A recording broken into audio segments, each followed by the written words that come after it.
Exactly one day after my only son was laid to rest, my own parents completely shattered my remaining world. My name is Heidi, a 45 years old single mother who thought the absolute worst pain was already behind me. They walked right into my living room to demand total control over my assets while I was still mourning. My father threw a thick stack of legal documents onto the table, ordering me to sign temporary financial guardianship over to my brother. "You don't need these things," he told me with a chilling detachment I had never experienced in my entire life. When I refused to comply with their ridiculous demands, my mother grabbed my new car keys along with my handbag from the counter. "You are emotionally unstable, so tomorrow we will take you for a psychiatric evaluation," she threatened before casually walking out the door. I stood there completely paralyzed as they shamelessly stole my vehicle to force my submission. As they confidently drove down the highway thinking they had won, I pulled out my phone to send a single text message that read, "Check the bag in the car." Whatever they found inside those hidden folders made them panic, instantly forcing them to slam on the brakes right in the middle of the road. But for you to deeply understand how a grieving mother fought back against her own greedy family, I need to tell you the entire story from the very beginning. If you believe that toxic relatives should face severe consequences for their manipulative actions, please like this video, subscribe to our channel, then share your thoughts in the comments below. A suffocating silence completely consumed my Northern Virginia house right after the last funeral guests finally departed. The heavy, emotional isolation instantly swallowed me as a single mother who had just buried her only child. Wyatt fought a grueling medical battle for several years before his frail body ultimately gave out. Raising a son entirely on my own meant he was my absolute universe, making his sudden absence an unbearable physical ache.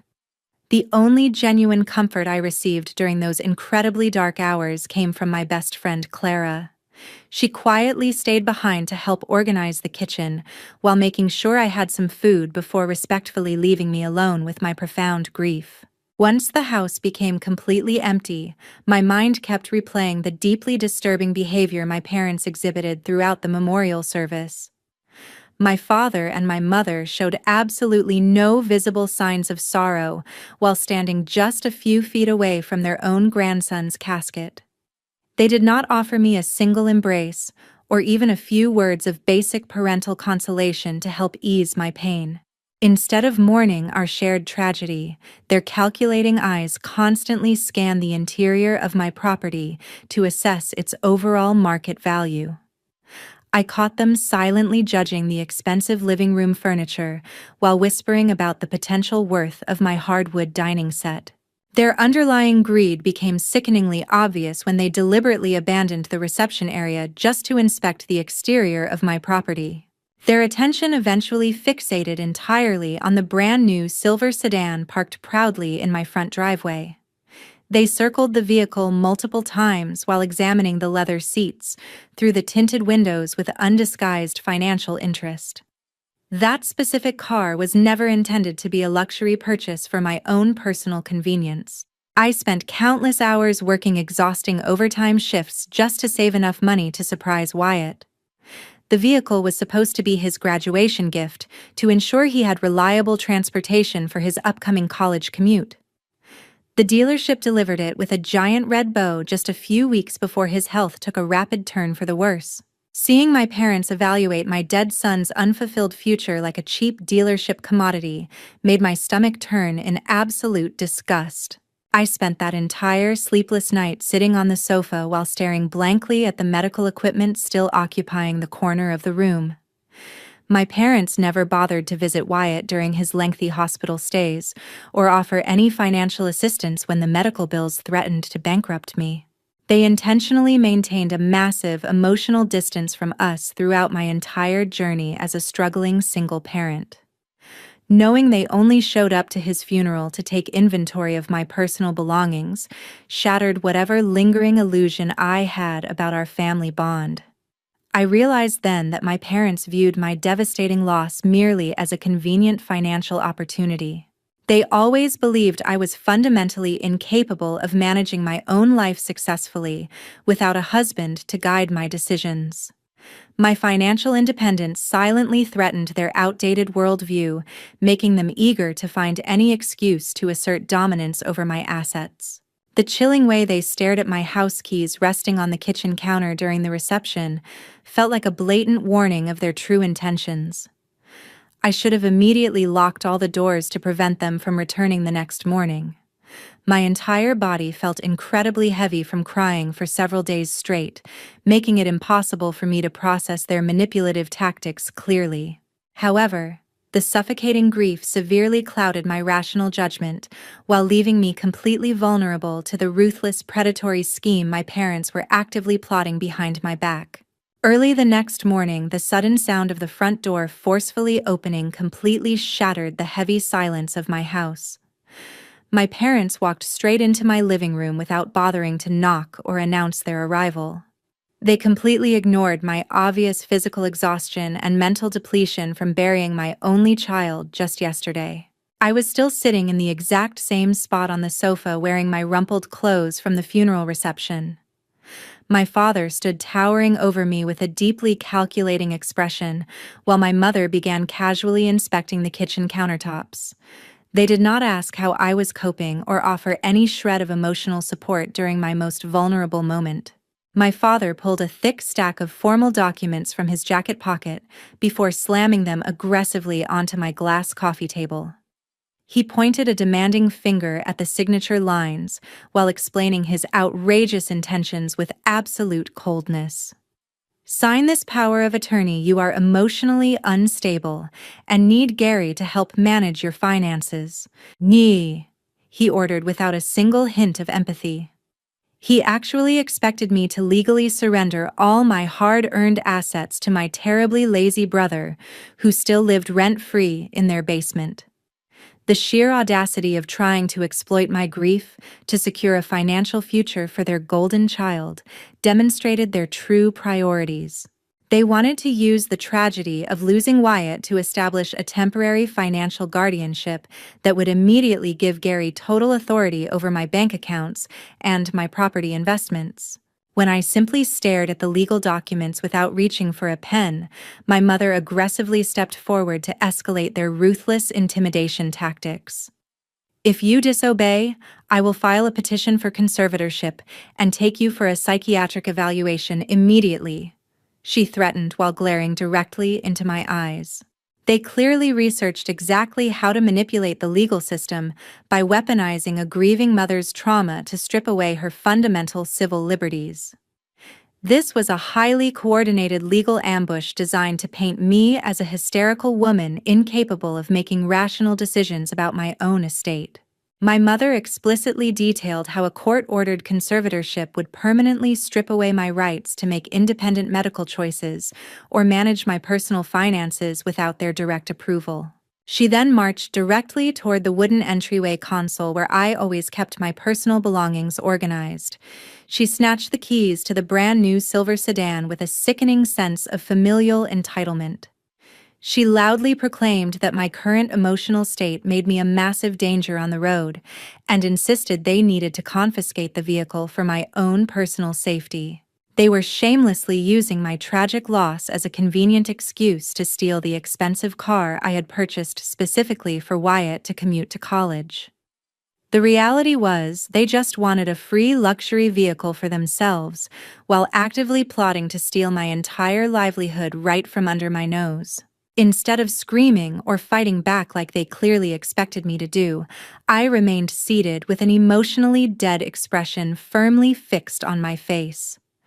I knew arguing with greedy people would only give them the exact ammunition they desperately needed to prove my supposed mental instability to a judge in a courtroom. I maintained absolute composure while calmly pointing toward the leather chair located right next to the doorway. The car registration is inside that handbag over there. Just take it with you if you want, I stated in a completely flat tone, devoid of any emotion. My father grabbed the heavy designer bag without a second thought, entirely convinced I had surrendered to their overwhelming authority. They genuinely believed their aggressive bullying tactics had successfully broken my spirit into total submission. The two of them turned around and proudly walked out the front door with my keys and my handbag securely in their possession. They climbed into my new vehicle before starting the engine and driving away from my property with victorious smiles on their faces. They had absolutely no idea they were driving straight into a massive legal trap I had specifically laid out for them. 15 minutes after their vehicle completely disappeared down the quiet suburban street, I calmly walked over to my wooden desk and looked out the front window. I was completely lucid and entirely in control of my own mental faculties, despite the immense tragedy I had just experienced. My previous silence and apparent submission were never signs of emotional weakness or mental collapse.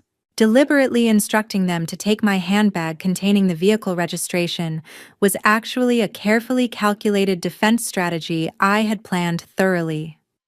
I knew their insatiable financial greed would completely blind them to any potential legal traps.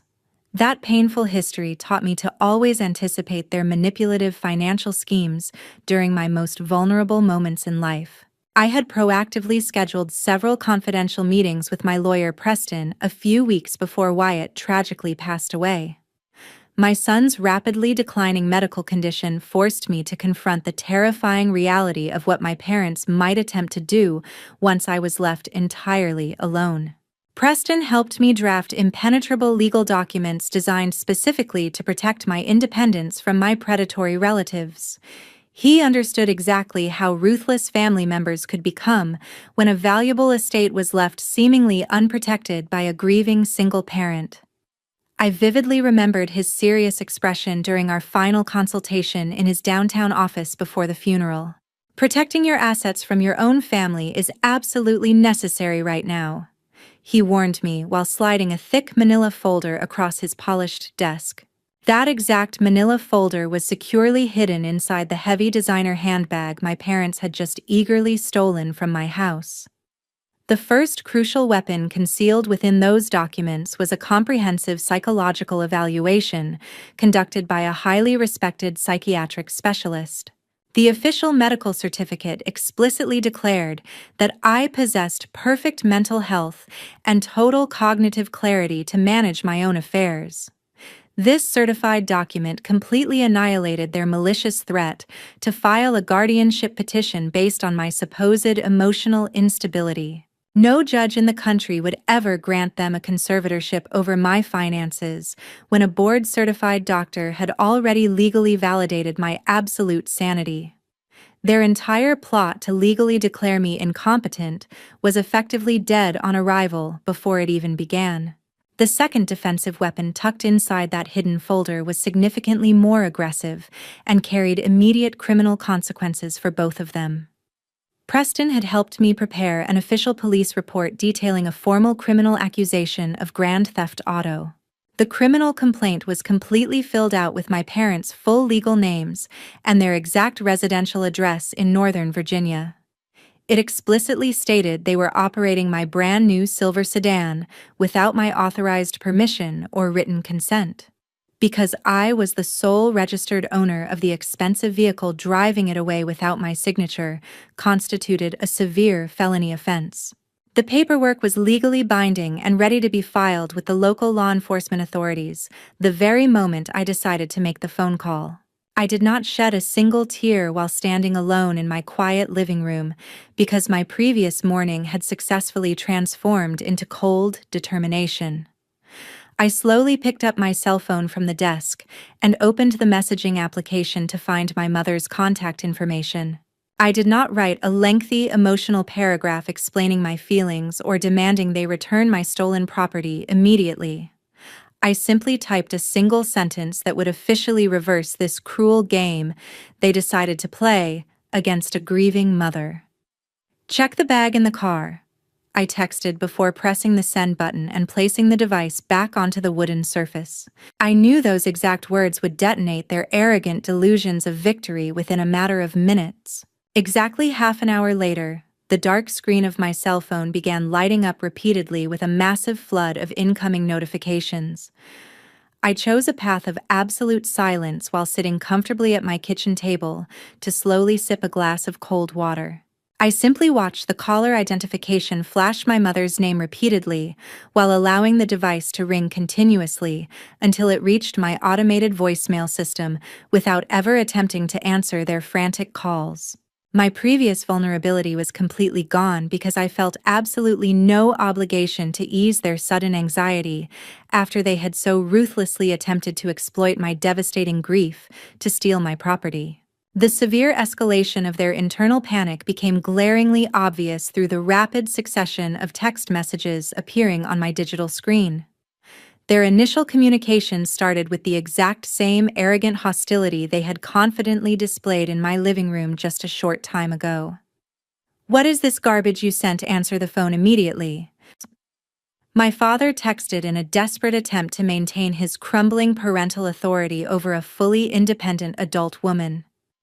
He still believed he could easily bully me into verbal submission through aggressive commands sent over a cellular network. When their aggressive instructions met only a solid wall of dead silence from my end, their tone quickly shifted from blind rage to genuine legal terror. They were undeniably reading through the confidential legal documents I had safely tucked inside that hidden folder within the stolen handbag. They finally understood that the official medical certificate completely destroyed their malicious plan to challenge my sanity in a judicial setting. That certified psychiatric evaluation turned their cruel threat of a forced mental assessment into a massive legal liability for their own future. Submitting a fraudulent guardianship petition against a fully competent grieving mother carried severe civil and criminal penalties for perjury that they were entirely unprepared to face in a courtroom. However, the ultimate shock that completely crushed their suffocating arrogance was discovering the completed police report regarding the stolen vehicle. They suddenly realized they were speeding down a busy interstate highway while illegally operating a heavily documented stolen asset belonging exclusively to my estate. The terrifying prospect of facing felony grand theft auto charges at their advanced age entirely broke their previously unshakable confidence in their flawless scheme. They clearly understood that any random traffic stop or minor speeding violation could result in local law enforcement officers surrounding my silver sedan with drawn weapons to arrest them on the spot. Their final string of incoming messages quickly devolved into a pathetic display of desperate begging that completely contradicted their earlier demands for total financial control over my entire life. "What is this about? You cannot call the police, we are family." My mother pleaded through a lengthy text message filled with obvious terror and frantic backpedaling. They finally knew they could no longer manipulate my fragile emotions or utilize my profound sorrow to successfully extract financial dominance from my brother. The very legal system they had maliciously threatened to weaponize against me was now pointing directly at their own documented criminal actions. Recognizing their absolute defeat in this high-stakes legal battle, they realized they had absolutely no other viable option but to surrender completely to my silent ultimatum.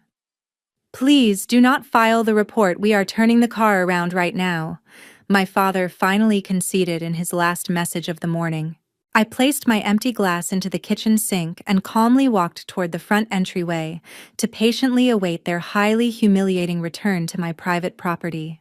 Exactly 2 hours later, the screeching sound of heavy brakes violently pierced the quiet afternoon air as my silver sedan abruptly stopped right in front of my leaf-covered yard. My parents stepped out of the vehicle with incredibly fearful and flustered expressions painted across their aging faces. Their currently terrified demeanor was a massive contrast to the cold and bossy attitude they had aggressively displayed when they invaded my living room earlier that morning. The sheer panic of facing severe felony charges and spending their retirement years in a federal prison had completely erased their previous arrogance, along with their false sense of absolute parental authority. They practically stumbled up the concrete walkway toward the front porch, where I was already standing, waiting to confront them. My mother immediately attempted to weaponize our biological connection to desperately justify their criminal behavior and avoid any impending legal consequences. They clearly wanted to pretend this was just a simple familial misunderstanding rather than a calculated attempt to rob a grieving mother blind for their own financial gain. I stood perfectly still at the threshold of my home, with an entirely emotionless and detached posture that offered absolutely no room for any future compromises or lengthy discussions. My father tried to force a comforting smile while holding up his hands in a pathetic gesture of fake surrender to calm the escalating tension. "We were only worried about you. There is absolutely no need to involve lawyers and the police like this," he nervously stammered while desperately avoiding direct eye contact with my unwavering gaze. They actually expected me to accept their shallow excuses and sweep their massive betrayal under the rug, just because we shared the same genetic lineage. I did not bother to waste my breath arguing with his ridiculous lies or screaming about the profound betrayal they had committed against their own grieving daughter. A heated, emotional confrontation was exactly what they anticipated, and I completely refused to give them the sick satisfaction of seeing me break down in tears again. Instead of engaging in a pointless verbal struggle over their blatant disrespect, I simply held out my open right hand toward him and waited in absolute silence. The heavy quiet stretched agonizingly between us until my father finally realized I was not going to negotiate my terms or lower my extended arm under any circumstances. He slowly reached into his coat pocket with noticeably trembling fingers, before obediently placing the metal car keys directly into my waiting palm, along with my stolen handbag. Once my stolen property was safely secured in my possession, I delivered a sharp verbal counterattack designed to completely sever our biological ties permanently. "You stopped being my parents the moment you tried to steal from me right after my son died," I stated with a completely deadened voice that carried absolutely no warmth or hesitation whatsoever. Those final words hit them much harder than any physical blow ever could, because they finally understood the permanent reality of their greedy actions. My mother opened her mouth to offer another string of manipulative excuses in a last attempt to maintain her shattered control over my life. I completely refused to let her speak another deceptive syllable while standing on my private property. Without giving either of them a single fraction of a second to explain themselves any further, I stepped back inside my hallway and forcefully slammed the heavy wooden door shut. I immediately turned the metal deadbolt lock to physically secure the impenetrable barrier between my peaceful sanctuary and their highly toxic presence. Locking them outside in the cold permanently symbolized my official decision to permanently strip them of any remaining power or right to ever interfere in my personal life again. Late that exact same afternoon, a completely different phone number suddenly appeared on my cellular device, carrying a massive wave of misplaced anger. This specific moment marked the very first time Gary finally revealed his true cowardly nature by directly confronting me over a telephone call. He was violently screaming through the receiver because he quickly realized the temporary financial power of attorney scheme had utterly failed to materialize. My older brother fully understood he could no longer seize my hard-earned personal assets to seamlessly fund his remarkably pathetic lifestyle. His incredibly loud voice echoed through the speaker as he threw a massive temper tantrum over losing his guaranteed free ride at my direct expense. Gary completely exposed his fundamentally selfish personality by aggressively blaming me for his current financial failures instead of taking any personal responsibility for his own miserable life. He genuinely believed I was acting like a cruel monster for strictly refusing to sacrifice my entire livelihood to financially support his profound laziness. "Are you crazy? How dare you treat family like this, you selfish brat?" He yelled at the top of his lungs with absolute entitlement. He audaciously claimed that I was actively destroying the foundational financial security of our entire family by selfishly hoarding my own bank accounts. My older brother actually expected a grieving single mother to simply hand over her entire estate, just so he could continue avoiding the basic responsibilities of a functioning adult. I patiently listened to his ridiculous complaints for a few quiet seconds before responding to his pathetic delusions with absolute verbal contempt. I deliberately chose not to raise my voice or engage in a pointless screaming match with a middle-aged man throwing a childish fit over the telephone. I systematically dismantled his massively inflated ego by exposing the undeniable reality of his entirely useless existence over the past couple of decades. You are just a cowardly parasite and do not ever dream of touching a single penny of my assets, I stated with piercing clarity. I firmly reminded him that living rent-free in our parents' basement for 20 years did not magically entitle him to steal a luxury vehicle I bought specifically for my dead son. Before Gary could successfully muster another pathetic excuse to defend his parasitic behavior, I delivered my final uncompromising warning to ensure absolute clarity regarding my boundaries. If anyone in this family steps foot here, I will call the police to arrest you immediately, I promised with a chillingly serious tone that left zero room for misinterpretation. I ruthlessly disconnected the ongoing call without waiting for his inevitable pathetic response to my explicit legal threat.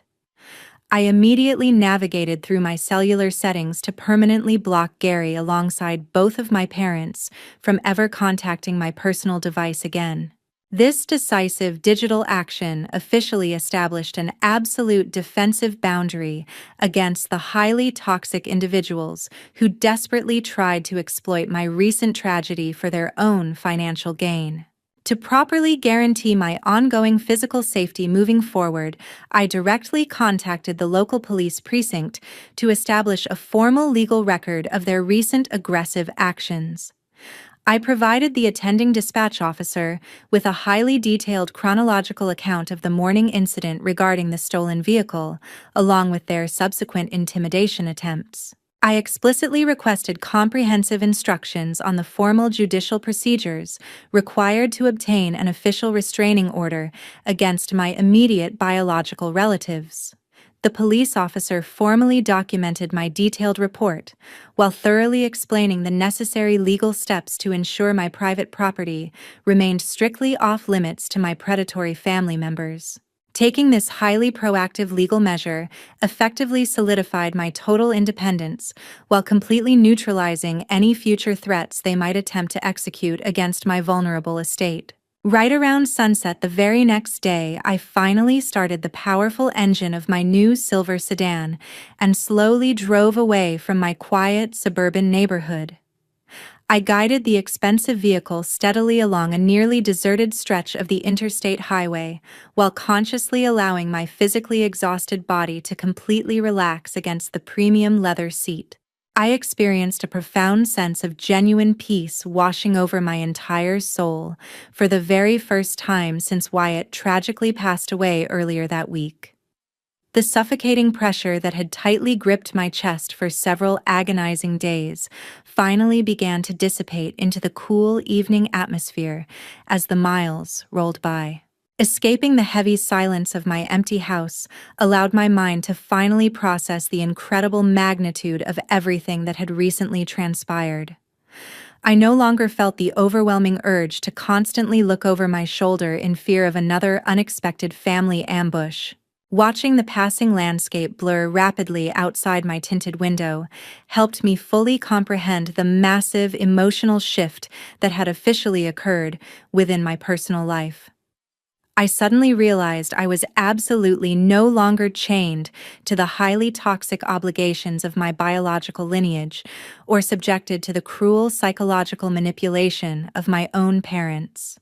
They had completely destroyed our fragile family bond through their relentless financial greed during my absolute lowest point. This permanent severance left me entirely free to navigate my complex grieving process without their constant predatory behavior constantly looming over my existence like a dark shadow. The practical reality of their massively failed legal scheme meant my aging parents were now permanently stuck shouldering the massive financial burden of supporting my incredibly lazy older brother all by themselves. They would have to spend their remaining retirement years dealing directly with Gary while constantly living in absolute fear of severe legal prosecution if they ever dared to step foot near my property again. They gambled my entire estate for their own selfish gain, but ultimately lost their only financially stable daughter in the brutal process. The crisp wind blowing softly through the slightly cracked car window slowly carried away the remaining heavy mental weight that had severely burdened my exhausted mind for decades. Staring intently at the endless white lane dividers stretching out miles ahead of me provided a singular moment of absolute clarity regarding my painful family history. I realized that sharing biological blood ties with another human being should never serve as an automatic permission slip for them to ruthlessly exploit your darkest vulnerabilities. Navigating this incredibly harsh reality successfully requires a person to actively protect their hard-earned financial achievements by utilizing uncompromising legal tools whenever opportunistic predators attempt to strike. Having a solid defensive strategy proved far more effective than relying on the non-existent moral compass of my abusive relatives. More importantly, finding the sheer inner strength to permanently sever a profoundly toxic relationship truly represents the absolute highest form of self-respect imaginable. Cutting off my own parents was an incredibly brutal emotional decision, but it remained entirely necessary for me to simply survive the devastating loss of my child and continue living a truly meaningful life on my own terms. Thank you all so much for patiently listening to my difficult personal journey until these very final moments. I deeply appreciate your ongoing companionship as I bravely shared these painful but entirely necessary truths with the world today.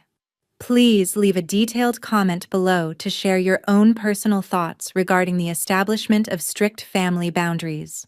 Have you ever been forced to make an incredibly difficult but absolutely necessary decision to completely cut off a toxic biological relative from your life to protect your own mental health? I genuinely look forward to reading your personal experiences and seeing you again in our next stories.